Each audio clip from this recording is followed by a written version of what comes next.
Hello viewers, welcome back.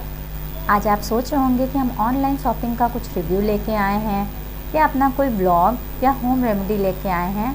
तो ऐसा हम कुछ भी नहीं लेके आए हैं। आज हम आपको अपना एक्सपीरियंस शेयर करना चाहते हैं।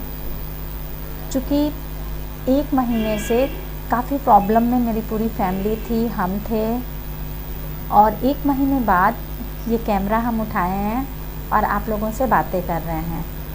तो आप सोच रहे होंगे कि कंटिन्यू मेरी वीडियो तो जा रही थी, तो वो वीडियो मेरी प्राइवेट में रहती है। बना के कुछ वीडियो हम प्राइवेट में रख देते हैं और उसे टाइम टाइम पे डालते रहते हैं। तो आपको एक बार भी ये एहसास नहीं हुआ होगा कि ऐसा कुछ प्रॉब्लम हुई होगी। टाइम से आपके पास वीडियो पहुंच जा रही थी, तो आपको ये बिल्कुल पता नहीं होगा कि लाइफ में किसी के क्या चल रहा है।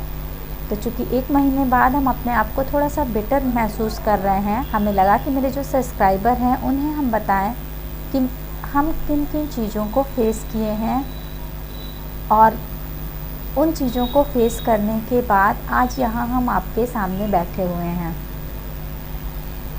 तो अप्रैल में नवरात्र का पहला दिन था, 13 अप्रैल।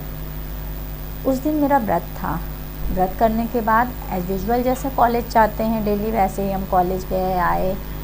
शाम को थोड़ा सा हमें हरारत लगी, तो हमें लगा कि हो सकता है व्रत की वजह से, चूँकि हम व्रत बहुत कम रहते हैं हेल्थ इश्यूज़ की वजह से, तो हमें लगा हो सकता है कि व्रत की वजह से हरारत लग रही हो। फिर हम खा पी के अपना सो गए। नेक्स्ट डे उठे, खाना वाना बनाए, थकान थोड़ी सी लग रही थी। दोपहर होते होते मेरा फीवर चढ़ने लगा। फीवर 100, 101, 102। मेरे बच्चे काफ़ी घबरा गए। मेरे पति चूँकि बाहर निकले हुए थे, मेरा बेटा बार बार उन्हें कॉल करके बता रहा है कि पापा, मतलब मम्मी का फीवर कंटिन्यू बढ़ रहा है। और बढ़ते बढ़ते मेरा 103 फीवर चला गया। मेरे बच्चे काफ़ी उस समय घबराए थे, क्योंकि ऐसे कोई दवा नहीं दे सकते थे। कोविड का सिचुएशन था और उस समय फैला हुआ था, लेकिन इतना ज़्यादा नहीं फैला हुआ था। लॉकडाउन वगैरह नहीं लगा था, चूँकि चुनाव के चलते लॉकडाउन नहीं लगा हुआ था, इसलिए हम लोगों को बाहर आने जाने ज़रूरी काम होता था या डेली हमें कॉलेज जाना था तो हम जाते थे। तो शाम को हमें लग रहा है ये फीवर मेरा 5 बजे के लगभग काफ़ी बढ़ गया था। पति आए, बच्चा काफ़ी परेशान था, कंटिन्यू फ़ोन कर रहा था, पापा ये मम्मा का फीवर बहुत बढ़ गया है। ये आए, डॉक्टर के पास ले गए। तो जैसा आप सब जानते हैं कि डॉक्टर बहुत पास से नहीं देखता है, सोशल डिस्टेंसिंग के नाम पे वो थोड़ा सा दूरी बना के देख रहे थे। तो दूरी बनाए, मेरे हार्ट बीट चेक किए, फीवर चेक किए, यहाँ से जो फीवर चेक किया जाता है उससे चेक किए, दवा लिख दिए। बोले जो कोविड में चलता है हम वही सारी दवा आपको लिख दे रहे हैं, यही दवा आजकल चल रही है, और अगर 3 दिन बाद फीवर नहीं उतर रहा है तो आप कोविड चेक करा लीजिएगा, और 2-4 और चेक करने के लिए वो लिख के दे दिए। अब मेरे दिमाग में घूमने लगा कि अगर हमें कोविड है तो हमें सबसे अलग रहना चाहिए। तो हम आए और एक कमरे में अपने आप को क्वारंटाइन कर लिए। तो एक कमरे में जब हम अपने आप को बंद कर लिए, तो मेरे यहाँ सबसे बड़ी प्रॉब्लम ये है कि हम लोग केवल 4 लोग हैं, बेटा, बेटी, हम, मेरे पति। तो ये 4 लोग में सबसे बड़ी समस्या खाना की थी, क्योंकि खाना हम ही बनाते हैं। अब सबसे बड़ी समस्या खाना बनाने की हुई, सारी जिम्मेदारी बेटी के ऊपर आ गई, क्योंकि हम तो एक कमरे में बंद। मेरी कमरे के बाहर हम अपने बर्तन रख देते थे, बेटी हर 1 घंटे पे ला के चीज़ें उसमें रखती थी, बोलती थी मम्मी ले जाओ, हम लेके आते थे, खा लेते थे।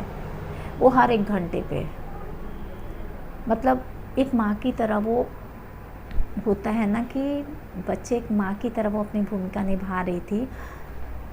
3 दिन तक कंटिन्यू हमें फीवर आया, दवा खाते उतर जाता था, फिर चढ़ जाता था। 3 दिन बाद मेरी बेटी के गले में थोड़ी सी प्रॉब्लम हुई और मेरे पति को भी फीवर आया।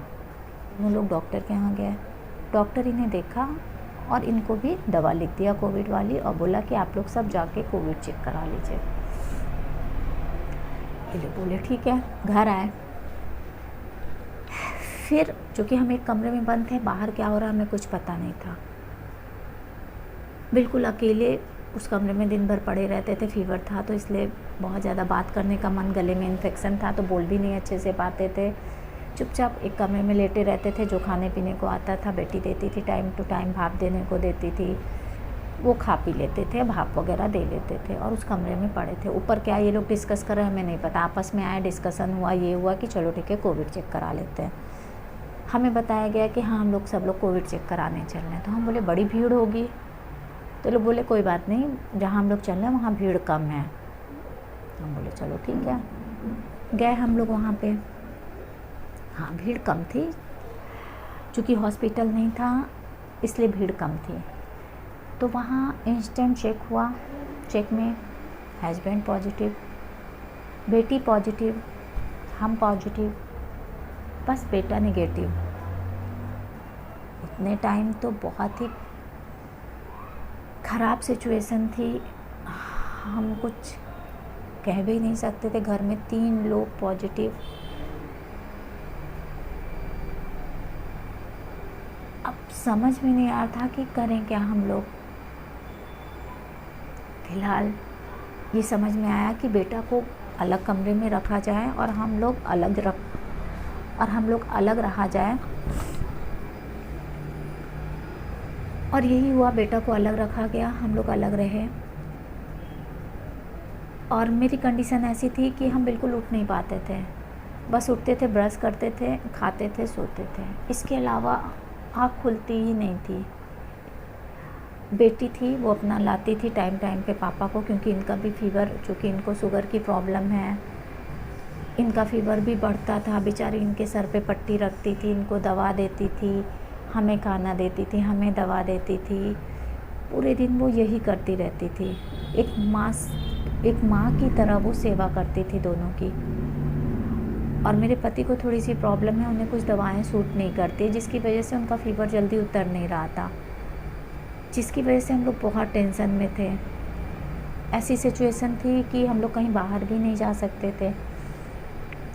उस वक्त सबसे ज़्यादा मदद मेरे छोटे चाचा और चाची और मेरे बड़े चाचा के बेटे और बहू और इनकी एक फ्रेंड है, इन लोगों ने मेरी बहुत मदद की।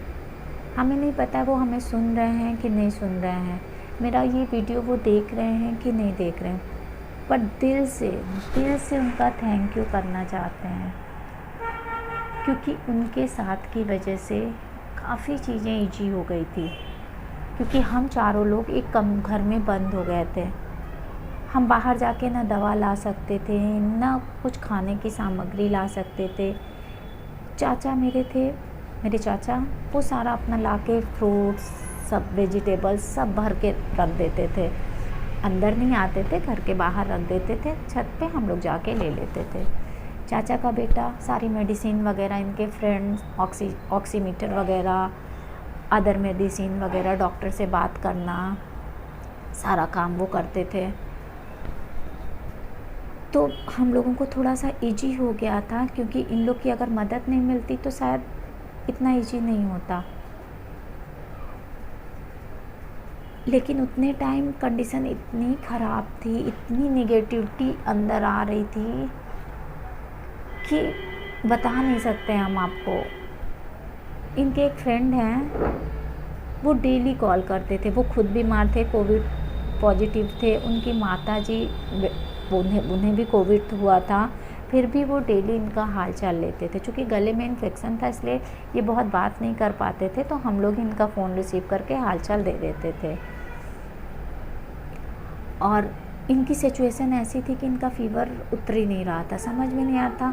और डॉक्टर को, चूँकि कोविड हुआ था तो हम लोग डॉक्टर के पास जा नहीं सकते थे, केवल कॉल के ही द्वारा बात कर सकते थे। तो इनके फ्रेंड ही बात करते रहते थे। तो डॉक्टर एक इंजेक्शन बोला कि इंजेक्शन लगाइए, उससे फ़ीवर उतर जाएगा। प्रॉब्लम ये थी इंजेक्शन लगाएगा कौन, क्योंकि कोई घर आ नहीं सकता है, हम लोग जा नहीं सकते हैं। उतने टाइम मेरी भाभी जो बड़े चाचा की बहू हैं, बहुत बड़ा रिस्क ली। थैंक यू भाभी, दिल से थैंक यू। हमें नहीं पता आप मेरा ये वीडियो देख रही हैं कि नहीं, बट दिल से थैंक यू। बहुत बड़ा रिस्क लेके वो मेरे घर के अंदर आई, इनको इंजेक्शन लगाई, जिसकी वजह से इनका फ़ीवर उतरा। थैंक यू दीपक। ये सब बहुत छोटा है, क्योंकि जितना आप लोग किए हैं उसके लिए सब थैंक यू बहुत छोटा है, लेकिन हम अपने दिल की अभिव्यक्ति इन्हीं के माध्यम से कर सकते हैं। क्योंकि अगर आप लोग नहीं होते तो शायद सिचुएशन बहुत ख़राब होती। उस इंजेक्शन से इनको आराम मिला और इनका फीवर थोड़ा सा कम हुआ, लेकिन बहुत कम नहीं हुआ। फिर डॉक्टर को कॉल किया गया, पता किया गया, कई जगह कॉल किया गया, तो एक आयुर्वेदिक मेडिसिन है, हम आपको स्क्रीन पे लगा भी देंगे, उससे अंदर से फीवर वो ख़त्म कर देता है। तो वो दवा इनको दी गई। मेरा फीवर 10 दिन के बाद ख़त्म हुआ, इनका 14 से 15 दिन इनका लेके गया। इनका फीवर जल्दी नहीं उतर रहा था। इनकी वजह से हम लोग सच में बहुत ज़्यादा घबरा गए थे, लेकिन थैंक यू भगवान, थैंक यू उन सारे सदस्यों को, थैंक यू मेरे उन सारे अपनों को जिनकी दुआ, प्यार और सहयोग की वजह से आज हम यहाँ बैठे हैं और 1 महीने बाद हम कैमरे को फेस कर रहे हैं और आप लोगों से बातें कर रहे हैं। आज सिचुएशन ये है कि हम लोग ठीक तो हैं, नो डाउट, फीवर वगैरह नहीं आ रहा है, खांसी वगैरह नहीं आ रहा है, ठीक है हम लोग, बट वीकनेस बहुत ज़्यादा है। खड़े नहीं हो पा रहे हैं ज़्यादा देर तक बैठ नहीं पा रहे हैं, आवाज़ काँपने लग रही है, हाथ पैर काँपने लग रहे हैं ज़्यादा देर तक खड़े होने पे। वही हाल मेरे पति का भी है। बस हम इतना कहेंगे कि इस कोविड काल में अपनों का साथ दीजिए, क्योंकि इस वक्त कोई किसी के पास नहीं जा सकता है, लेकिन एक फ़ोन का ही माध्यम है जिससे अपनेपन का एहसास होता है। तो प्लीज़ अपनों का साथ दीजिए, अपनों के साथ रहिए, उनका हालचाल लेते रहिए। कोविड पेशेंट अगर कोई आपका अपना है तो उसे अकेला मत छोड़िए, क्योंकि वो अकेलेपन में डिप्रेशन का शिकार हो सकता है, क्योंकि उतने टाइम कोई नहीं आता है, कोई नहीं जाता है, अकेले एक घर में बंद रहना पड़ता है। ऊपर से बीमारी, इस समय सबके साथ की ज़रूरत है, प्लस खान पान। हर 1 घंटे पे कुछ ना कुछ आप लोग, अगर आपको भी या आपके परिवार में या आपके मित्र में किसी को भी हुआ है, तो हर 1 घंटे पे आप कुछ भी खाइए। कुछ नहीं तो दाल का पानी लीजिए, दाल लीजिए, हल्दी वाला दूध लीजिए, फ्रूट्स लीजिए, ड्राई फ्रूट्स लीजिए, जितना हो सके गुनगुना पानी पीजिए, भाप लीजिए, कम से कम 2 टाइम भाप लीजिए। हम ऊपर वाले से यही दुआ कर रहे हैं कि जो सिचुएशन आई है वो बहुत जल्दी टल जाए और किसी को भी प्रॉब्लम फेस ना करनी पड़े। और थैंक यू एक बार फिर कहना चाहेंगे हर उस अपने के लिए जिन्होंने मेरे परिवार को ठीक होने में, जिनकी दुआओं का असर रहा है। तो thank you so much everyone, जिनकी दुआएं मेरे साथ हैं। चलिए अब अपनी नेक्स्ट वीडियो में मिलते हैं, तब तक के लिए गुड बाय।